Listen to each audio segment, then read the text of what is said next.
Hey guys, so today I'll be teaching you the ins and outs of making your very own Necronomicon, or Book of the Dead, from start to finish. And what better place to start than the very beginning? This part of the build, you're going to need a book that you don't care about, that you can cut the pages out of, and it's just hardcover. This is the base for your entire Necronomicon. Get some malleable foam that you can just stretch over your book and hot glue down on it, and hot glue, again, because we're going to need a lot of hot glue through this entire build, and just don't make a mess with that. It gets everywhere. Okay, so once you have a book that you don't care about anymore, the first step is taking all the pages out of it so you just have the nice spine and covers. Yeah, a lot of people would use an X-Acto knife, and I'm sure there's a better way to remove all the pages in a nice clean way, but I didn't do that. I gave up and I just started ripping them out with my bare hands. The end result was the same, it all worked out. Once all the pages are out, you're going to lay down your cover on the foam and make an outline so you know how big you need to cut the foam. What you're going to be doing is making a cover for your cover. It's something that you can slip the main spine of the book into, like a book sleeve. I started cutting away most of the edges with just this power cutter that I have in my house, which, I don't know, it's probably not the best idea. Now, you can actually be pretty messy with this because the Necronomicon isn't supposed to look super nice,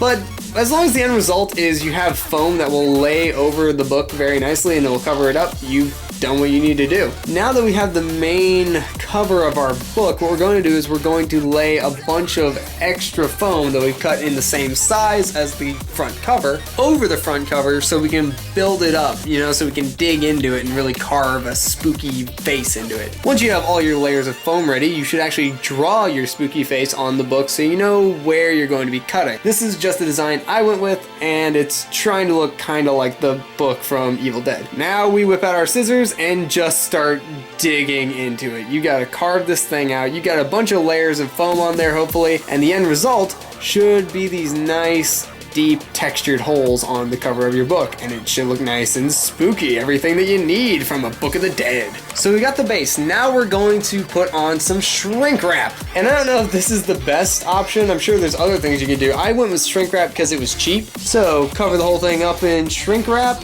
and you are ready to start painting the cover of your book. For the paint job, I used some spray paint that would actually, you know, stick to plastic, because if you're using shrink wrap, you kind of need that, or else it's all pointless and it's going to flake off in the end. I had a dark brown and a lighter brown, and I started off by really blasting the deeper holes in my book so it would look spookier in there and grimier. And then what I did was I went over it all in the lighter coat of brown, and then I just started splashing dark light everywhere to give it that really dirty, grimy, leathery, gross look. Because again, this isn't supposed to look perfect. In fact, the messier it is, the better it is. Okay, so now we've got our Necronomicon cover looking nice and leathery and gross on the inside and the outside. So now I'm just gonna go in with some of this acrylic paint and just kind of touch up on the inside, the eyes, that weird cheek hole that I put in. I think it's gonna be a lot of fun. So just go in, touch up whatever you think needs touching up, and have fun. Make your book look as nasty as it needs to look. So now that we have our cover ready, we need to start making the pages for our Necronomicon. I had some plain old white printer paper in my house, so that's what I decided to use. I grabbed a stack of plain white paper and I started crumpling it up so I could get that nice old used texture on it. Then I got some coffee and tea brewed nice and dark, because that's what we're gonna use to make the pages look older and turn them yellow. You could probably go to a craft store and find old yellowed paper if you wanted to, but this was cheaper, so I went with that. Then all you gotta do is take a rag, take some paper towels, dip them in the coffee or tea, and dab that onto your paper and let it soak in all the nice dark colors. Then I actually took the pages inside and I used a hairdryer to blow them off. This actually made them kind of crispier and crunchier, which I like a lot. Now that we have our gross yellow paper, we're gonna take it outside again, and we're going to very carefully, with a lot of water nearby,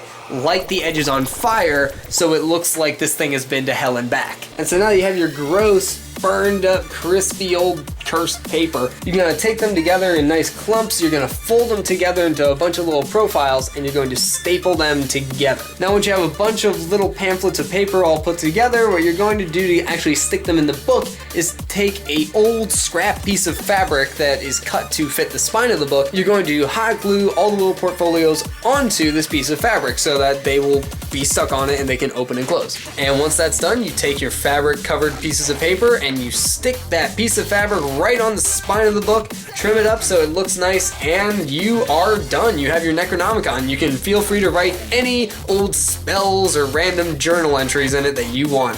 And we're done. So if you do that, you can have your very own incredibly spooky book of the dead. Thank you very much for watching. I hope that you are able to make your own spooky Necronomicon exactly the way that you want. And remember, don't summon anything that you can't capture again. And if you're into spooky things like this and you like monsters and other things about scary things, I have a whole show called Check the Bestiary where I talk about monsters that you can check out by clicking right here, right on the book. Click on the book, you'll be able to check out the Bestiary. That easy. And thank you very much for watching. Good luck in all your crafting needs, and I'll see you later. Bye!